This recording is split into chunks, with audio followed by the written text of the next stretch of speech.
We're going to jump into a really neat VR simulation with Anna Strasshofer with Mursion. It's going to be kind of a human in the loop VR simulation for essential workplace skills.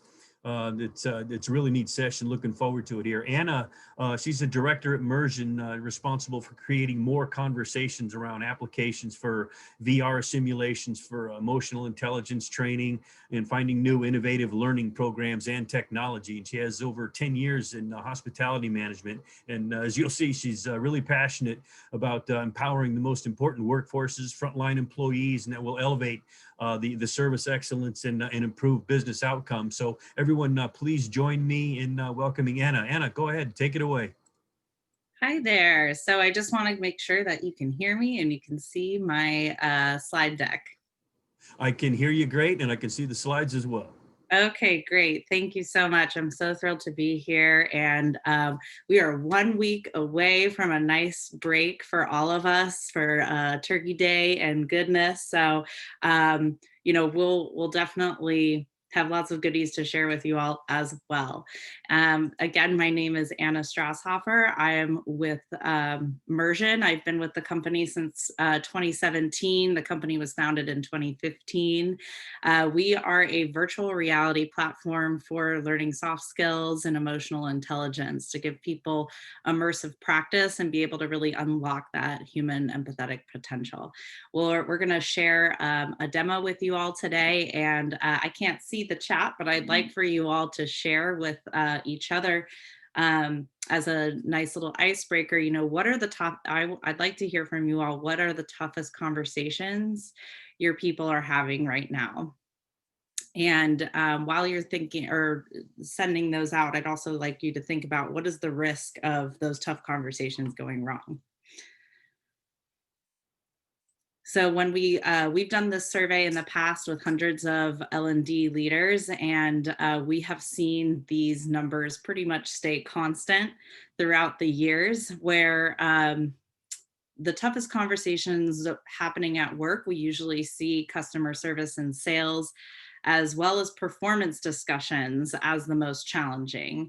And I've been hearing a lot of that today at this conference. Not surprisingly, mediating inter-office conflicts, communicating difficult change also are highly ranked.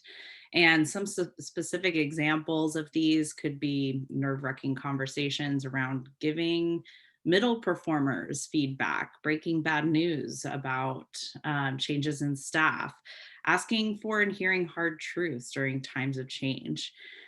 These conversations, whether they occur in a private office or boardroom, can really shake the most seasoned professionals. And no matter our technical skill or rank, seeking to avoid these conversations, despite whatever training we may have under our belt, is still happening. And I think I heard Randy from Practica say it earlier. He said that, managers are saying, I don't have time to have these conversations, but in reality, they're just avoiding them. And we're not the only ones that believe that. Brene Brown's research from her book, Dare to Lead, was renowned across all the interviews of organizations who said, we need brave leaders and more courageous cultures. They followed up by asking, why courage and what's getting in the way from building a more daring culture. And of the 10 behaviors and cultural issues that leaders identified as barriers to courage, there was one issue that leaders ranked as the greatest concern, and that's avoiding tough conversations, including giving honest and productive feedback. And while some leaders attributed this to a lack of courage and others to a lack of the skills, but shockingly, more than 50% talked about a culture norm of nice and polite that is leveraged as an excuse to avoid these tough conversations. We are coming out with a new report as well that's dropping actually this week. It's dropping tomorrow. We should have that available for you all to check out after the event on the hard truth about soft skills. And the reason why we are avoiding these conversations, it's because these skills that are required to do it are very rare and valuable. And they're challenging because of all of stats that we have here that we've heard from our the survey that we had done with Future Workplace. 7 out of 10 say these skills are difficult to develop in a safe way that minimizes risk. And 73% say that they think they require years of real life experiences to develop. We know that our jobs are changing and because of the VUCA world, as we had just talked about with Svetlana and the others. Workplaces are changing where home is work and work is home. And these skills are it's a transferable competency that not only affects your work life, but also your home life and your professional or personal life. And more than 50% believe that few people are born with these skills and they need to be nurtured and they need to be learned. And they can easily be reinforced with positive or negative behaviors and habits. Now, what we're starting to see is that there is definitely a trend of more organizations using virtual reality simulations for soft skills, and there's a lot out there in the marketplace. Immersive and real world methods scored as the highest preferred soft skills training, where 35% today are deploying VR for soft skills, and 72% will have deployed soft skills, a VR soft skills program by 2022. And VR can really create a wholesale shift in time from mastery to from months to weeks and weeks to hours. So we know that it can take up to a career to learn something like a soft skill of giving performance feedback effectively. And there's a lot of other solutions out there that can help bolster that knowledge-based learning of, that memorize it and like memorize this and you have knowledge around it. But does it give you really the practice that you need in an efficient way and productive way that is needed today? We've also seen, coaching is a very popular and effective method, but it's difficult to scale. And while professional role play is always a tried and true method, it is often used in one and done type of training and there's definitely a need more so than ever as L&D leaders have a seat at the table and in the C-suite to provide data and show impact of learning programs. And simulations have the opportunity to give a very scalable and consistent experience to learners that they can practice over and over again. And that's where I want to quickly introduce what Mursion is and how we use virtual simulations for soft skills, because we have a very different approach. We provide a very safe virtual environment for learners to learn from mistakes without posing risk to the organizations that they represent. And most importantly, we can drive results into the performance capacity and see where your people are doing well, where they need to improve in terms of their behavior and deliver those outcomes to the organization so you can act and be proactive in helping those people. A little bit more about how the technology works. We use a unique blend of artificial intelligence and live human interaction. So we have simulation specialists that drive virtual avatars that you get to talk to and see in real time. You'll get to see it in just a moment. And be able to provide a real authentic conversation in the moment to the learner, where we use artificial intelligence to help control the experience and provide a seamless experience to the learners that is scalable and anonymous and efficient, and really helps achieve that situational plausibility. A little more of a note on the AI, we aren't using natural language processing or speech recognition in our simulations because we know that tough conversations, just like Brene Brown had said it, have no script. You can't branch them into simulations, and they what AI can do today and will be able to do for the future is not near the true human intelligence or general intelligence that people have. So that's why we use that blend of human interaction as well as AI. And we also can stream our simulations we are a virtual reality company. Our company is architected to go into a headset. However, we know that accessibility is highly important right now. And now more than ever with the pandemic, us being home, is how do we get headsets in people's hands? We want it to be as accessible as possible, so it can be accessed on a laptop with just an internet connection, a microphone, and video. You can do a simulation in these highly impactful experiences and virtual environments. And most importantly, right after a simulation, learners get to receive a personalized feedback right afterwards to see how they performed.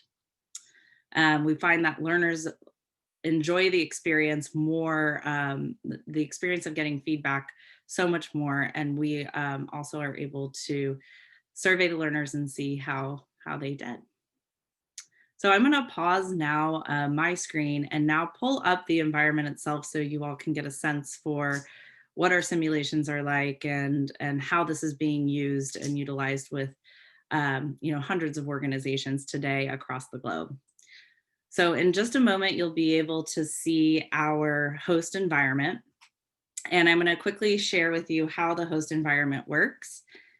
And oh, Bobby, there's my colleague is trying to share and unmute. If you could help with that. Should be good now. Great, thank you. So first we have, when a learner goes through an experience, they're going to be greeted by a host avatar. And the function of the host avatar is that they are able to set up the learner for success, make sure they're comfortable with the situation that they're about to go into, with the content that they're about to do. And then they're going to make sure that that the technical aspects are up to par and everything like that. So when we get to the simulation, and let's pull up Bennett so we can see Bennett. I apologize, I'm turning my head because I have two screens on right now. Hey, Bennett, how are you? Doing good. How about yourself, Anna? Great, great. Thank you. Thank you so much. So I'm looking forward to sharing with you all the simulation today. I myself am going to go through this. I'm actually pretty nervous about it. I haven't done this simulation in quite some time. So we will see how it goes. And then Bennett's going to be able to come back at the end and give me some feedback on how I did. And we get to talk through and debrief that experience. And then I'm going to share with you all some of the customers that have been working with Mursion and how they've been applying the technology and share the insights that they have derived from using this technology. So Bennett, I'm ready to do my simulation. Okay, great, Anna. Thanks so much. So what I'm going to do right now, I'm going to share a slide with you. I'll read it out loud, see if you have any questions. Okay. Great. You're going to be talking to Linda Walker. She's one of your employees and she's generally effective. She's smart, dedicated, and passionate about her work. Recently, she's responded with hostility towards some team members. You've witnessed it in several team meetings. You also just heard that Linda frequently loses her patience with her colleague Lee when trying to solve problems quickly. The desired outcome is understand the situation and get Linda's agreement on a plan moving forward. You can use strategies like actively listen to her concerns, ask open-ended questions to learn more about the situation, check that Linda understands how her behavior affects other team members, and motivate her to take concrete steps to improve interactions with her peers. Do you have any questions about any of that? I do not. Okay, great. So Anna, what will happen next is I will get you to your meeting with Linda. She can see you and hear you in real time. At any time, you can say pause. You don't have to complete the meeting if you want to, once you've gotten a sense of it. But when you say pause, I'll return, see if you need assistance, if you'd like to go to the reflection or get back to the webinar. Does that sound good? Sounds good. Thank you. Okay, great. Thanks, Anna.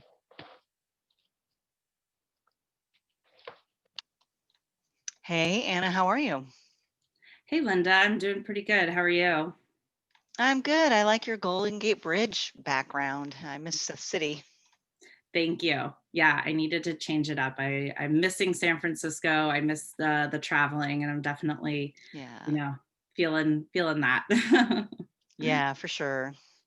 So what's going on with your projects right now? Well, I'd say in general, things are going really well. Yeah. I did have yeah, go ahead, sorry. No, yeah, go ahead.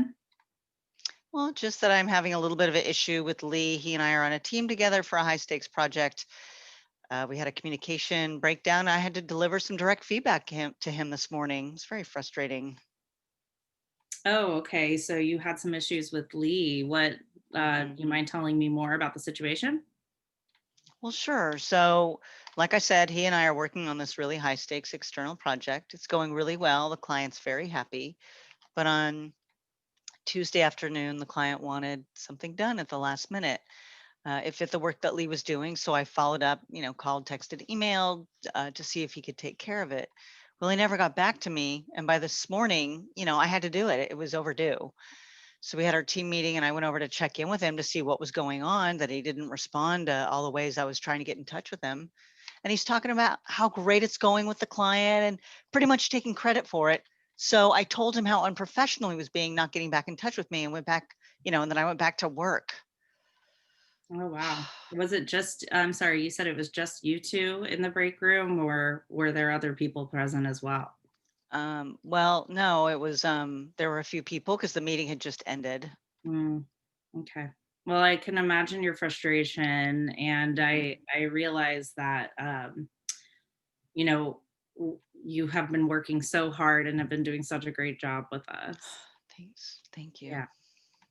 I do want to make sure that we are, you know, taking care of these situations and not getting to the point where we're yelling people at people in the break room. And I'm sorry, Whoa, wait a minute. I didn't say I was yelling at I anybody. I just apologize. gave I him don't some mean to very say direct yelling. feedback. Okay. I don't mean to say yelling. But I think Okay. that you know, we need to make sure if that's the way that we would want to be talked to ourselves, and you know, Huh. think of that golden rule there that we have, and you know, think about if there was something going on with Lee that potentially we don't know about, and you know, is that something that you had considered or tried to think about what might be going on, that something else could be happening? Yeah, I guess. I mean, part of what's going on, and it's been going on for a couple of months. It just really came to a head this week where, Lee is very indirect, and he won't really respond to me unless I'm smiling and being really chit chatty with a lot of small talk.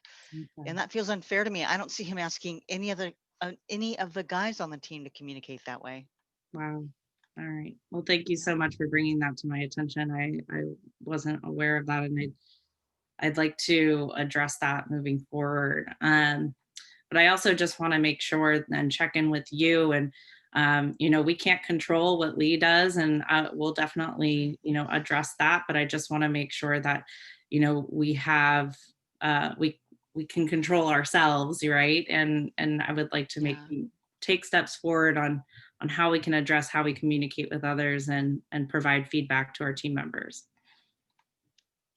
That sounds good. And I brought it up just because you're right. I didn't assume best intentions with Lee. I just assumed that was another piece of our communication struggle. And well, he's not talking to me right now.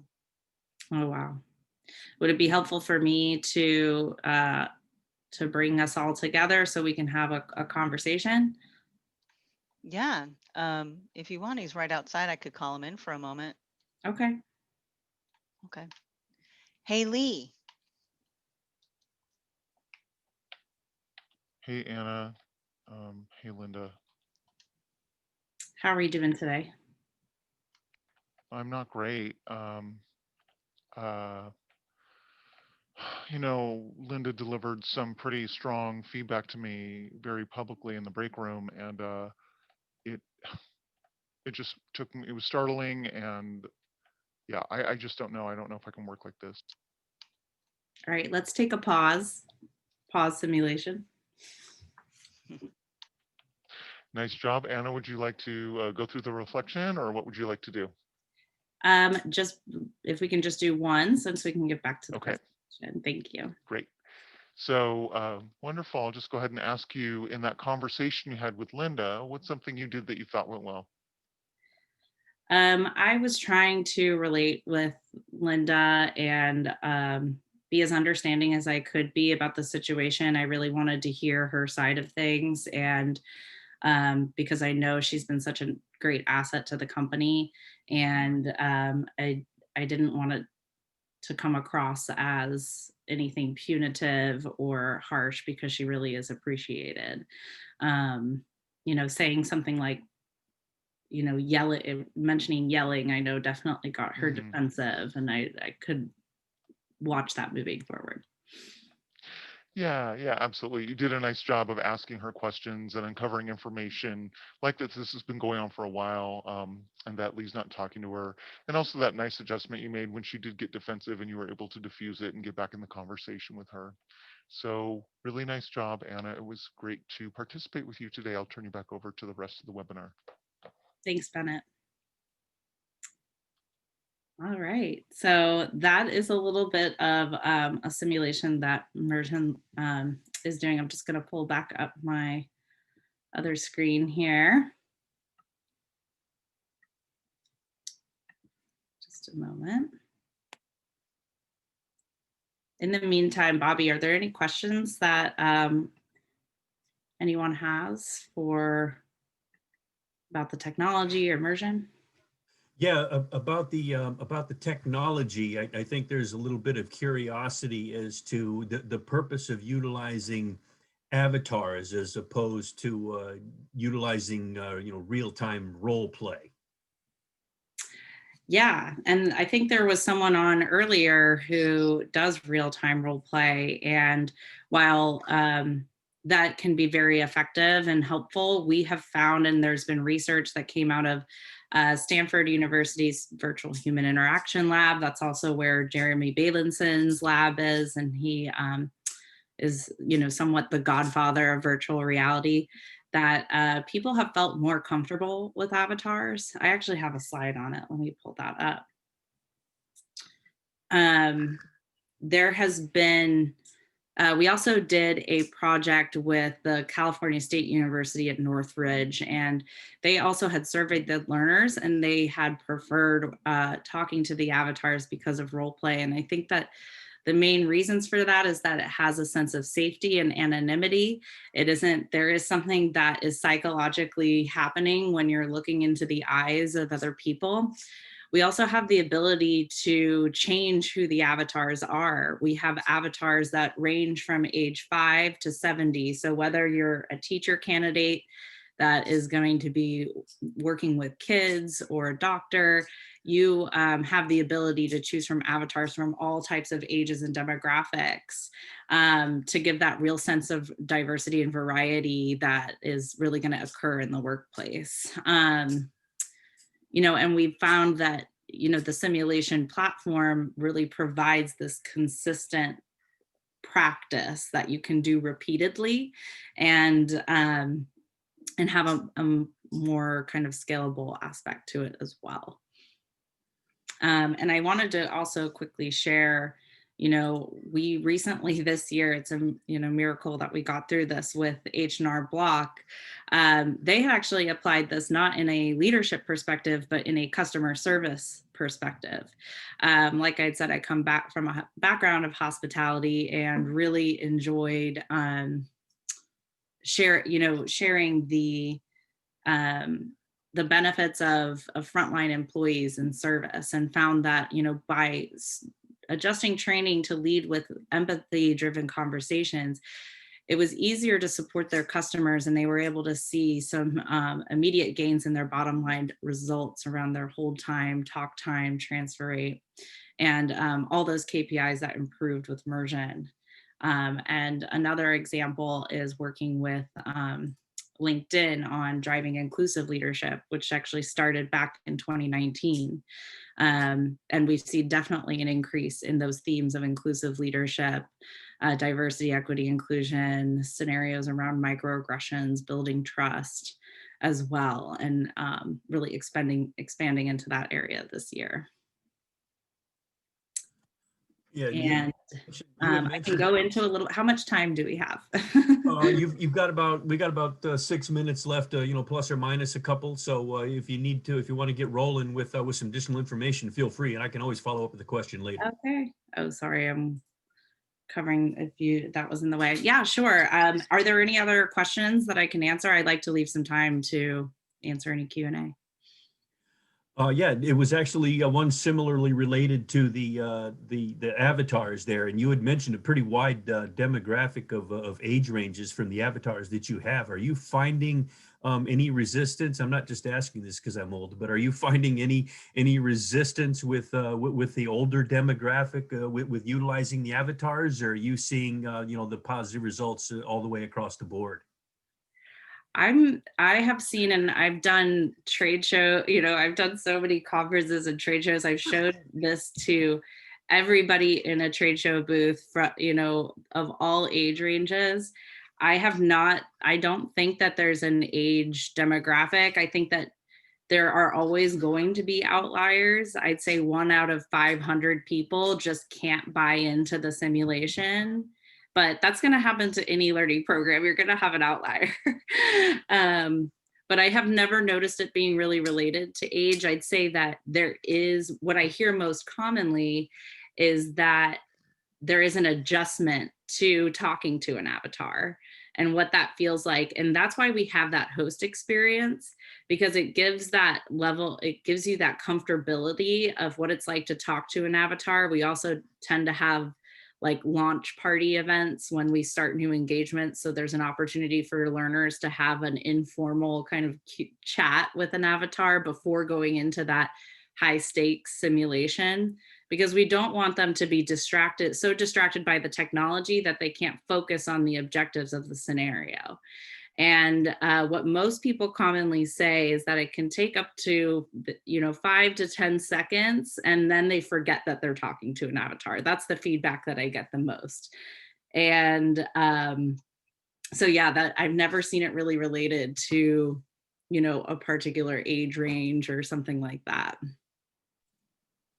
Yeah, no, good to hear. Yeah, and I didn't realize that you had that big intro period where people could kind of get used to it before they get thrown to the fire, so to speak. So that's good. But now, in relation to the sim specialists, what are the backgrounds for them? Yeah, so our simulation specialists, and I can talk a little bit more also about how we partner with others. And so Mursion has a team of simulation specialists. They're trained professionals that are, you know, have consistent training and delivery of how they drive these scenarios and avatars. Mursion has also the option for you to license the technology yourself.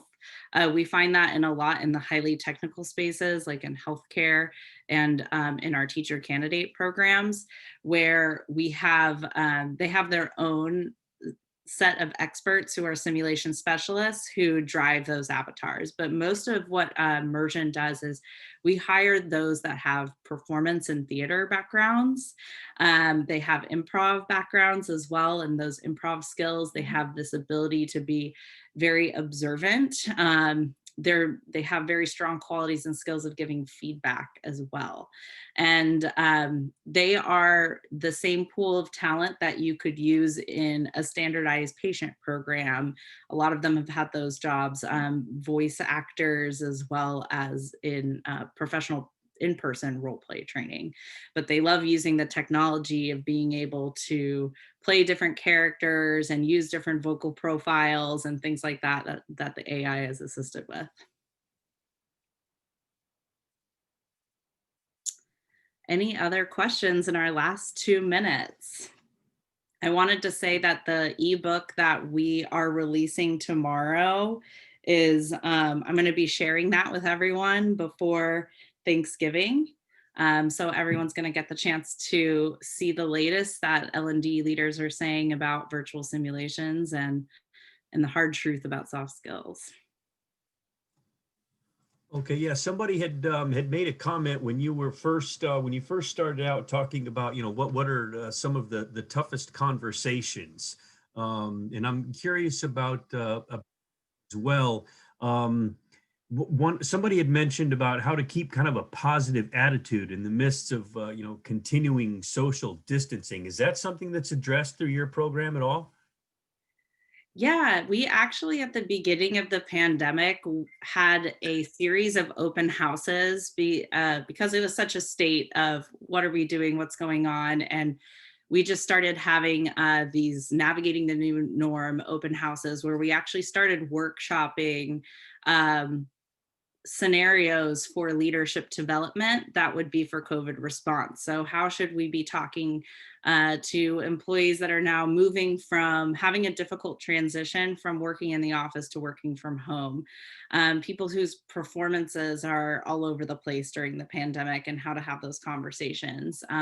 We're actually doing a talk tomorrow on contact tracing in our healthcare roundtable series with and you can see those events on our website. So we've actually been able to workshop a variety of these different scenarios. I'll say also with our clients that we're still delivering training because we were able to transition some of the in-person training programs and leadership programs to virtual formats. And we were also able to be flexible with the scenarios that were already developed for those clients and say, do we want to give people that moment to focus, talk about the pandemic in these scenarios? And we were able to incorporate that very quickly. That's the beauty of the technology and having that human in the loop, is because we were able to adjust and shift to that content and that context of what was happening in the world that we weren't expecting. Yeah, that was, I appreciate the explanation of the human in the loop. And I was curious as to, what you think, obviously we're having, some more spikes. So this may be going on in the near future. Are you seeing any kind of a shift with the training programs that you have? And are you able to, to adjust on the fly for things that change, for some of those that might be doing some remote, some of them that might be in the office? What are your thoughts on what's going to happen going forward? Yes, I think it's still tough. I think as human beings, we want to commune together and be together. It's just human nature. So I don't think that's ever going to go away. I'm hoping that, we think that those training programs that have since gone virtual will probably have an in-person element when it is a safe time to do so. But it was definitely a mad dash, and it was in some cases like with H&R Block this year, we don't know, with a heavy late extended tax season and having to hire additional people needed, we were still able to, in the midst of moving a workforce of call center agents remotely, still be able to offer this onboarding. It was pretty incredible.